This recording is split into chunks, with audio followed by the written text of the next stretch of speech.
શું મનસુખ વસાવા ભારતીય જનતા પાર્ટીથી નારાજ ચાલી રહ્યા છે? શું તેમની દીકરીની ટિકિટ કપાઈ તેના કારણે તેઓ પ્રચારમાં નથી દેખાઈ રહ્યા? આ પ્રકારના સમાચારો છે તે સોશિયલ મીડિયા ઉપર ચાલી રહ્યા હતા ને આને લઈને હવે સાંસદ મનસુખ વસાવાએ ખુદ મૌન તોડ્યું છે ને કહ્યું છે કે આ વિપક્ષના લોકો પાસે મુદ્દા નથી તો તેમના દુષ્પ્રચારની વાત કરી રહ્યા છે. સમગ્ર મામલો શું છે વિગતે વાત કરીએ. વૈષ્ણવજન તો તેને કહીએ જે પીડ પરાઈ જાનાને રે.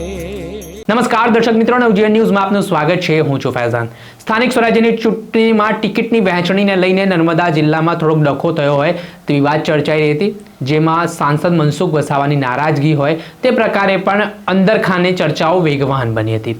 ત્યારે એક એવો પ્રચાર પણ ચાલ્યો કે સાંસદ મનસુખ વસાવા ભારતીય જનતા પાર્ટીથી નારાજ ચાલી રહ્યા છે, તેના કારણે તેઓ નિષ્ક્રિય થઈ ગયા છે, ઉમેદવારોના પ્રચારમાં નથી દેખાઈ રહ્યા, સમર્થનમાં નથી દેખાઈ રહ્યા. ત્યારે આ બાબતે હવે સાંસદ મનસુખ વસાવાએ ખુદ મીડિયા સમક્ષ ખુલાસો કર્યો છે અને કહ્યું છે હાલ જે પાર્લામેન્ટ દિલ્હીમાં જે સંસદ ચાલી રહી હતી તેમાં મહત્વના જે બિલો રજૂ થઈ રહ્યા હતા ત્યાં તેઓ પોતાનો સમય આપી રહ્યા હતા, પરંતુ વિપક્ષના લોકો દ્વારા કોંગ્રેસ અને આમ આદમી પાર્ટીએ તેમનો દુષ્પ્રચાર ચલાવ્યો અને એવું ચલાવવામાં આવ્યું કે મનસુખ વસાવાની દીકરીની ટિકિટ કાપી દેવામાં આવી, તેના કારણે તેઓ નિષ્ક્રિય થઈ ગયા. પરંતુ મનસુખ વસાવાએ આ મામલે પોતાનો ખુલાસો મૂક્યો છે અને વિપક્ષ પર તેઓ વરસ્યા છે અને શું કહ્યું છે તે સાંભળો. મનસુખભાઈ ભારતીય જનતા પાર્ટીની સાથે જ છે.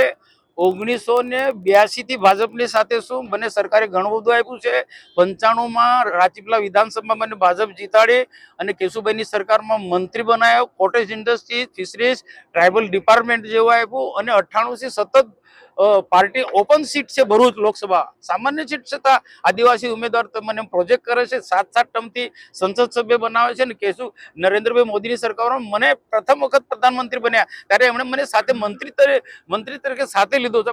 આનાથી પાર્ટી શું આપી શકે? એટલે નારાજગી હતી જ નથી, પણ કેટલાક વિરોધીઓએ આમ આદમી પાર્ટીના કોંગ્રેસના લોકોએ મારું પાર્લામેન્ટ ચાલતું હતું, આ બધાને જ ખબર છે કે નારી બિલ આવ્યું હતું, વન નેશન વન ઇલેક્શનનો બિલ આવ્યું હતું.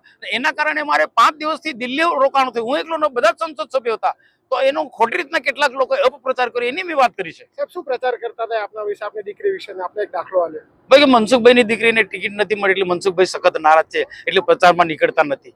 આ ખોટી વાતો કરે છે, બધા લોકો જાણે છે. એમને અમારા છે બીજો કોઈ પ્રચાર કરવાનો બીજા કોઈ મુદ્દા નથી, એટલે આવી ખોટી વાતો કરે. મનસુખભાઈ ક્યારે નારાજ ના હોય. મનસુખભાઈને પાર્ટીએ ઘણું બધું આપ્યું છે અને આવનારા દિવસોમાં મારું લોહી હાથ કાપશે ને તો પણ ભાજપ જ મારું લોહી ટપકશે. એટલે મનસુખ વસાવા આજીવન સાંસદ રહેશે, ભાજપમાં જ રહેશે? આજીવન સાંસદ નહીં, આજીવન ભારતીય જનતા પાર્ટીનો સનિષ્ઠ કાર્યકર્તા રહેશે. 8મી વખત ચૂંટણી લડશે. પાર્ટીનો વિષય છે. જે પણ કોઈ ઉમેદવાર હશે આ ભરૂચ લોકસભામાં ગમે તે પાર્ટી આપશે એને જીતાડવાની મનસુખભાઈ વસાવાની જવાબદારી છે. આપણે સાંભળ્યા હતા સાંસદ મનસુખ વસાવા. તેઓ કહી રહ્યા છે કે હું મારો હાથ કપાઈ દઈશ, પરંતુ હું ભારતીય જનતા પાર્ટી સાથે જ રહીશ, એક સૈનિક બનીને કામ કરીશ અને ભવિષ્યમાં જે કોઈ પણ ઉમેદવાર ભરૂચમાંથી ભાજપ ઊભા રાખશે તેઓને પૂરેપૂરી જીતાડવાની જવાબદારી નિભાવીશ. સાંસદ મનસુખ વસાવાના આ નિવેદને ફરી સમીકરણોમાં નવા બદલાવ કર્યા છે.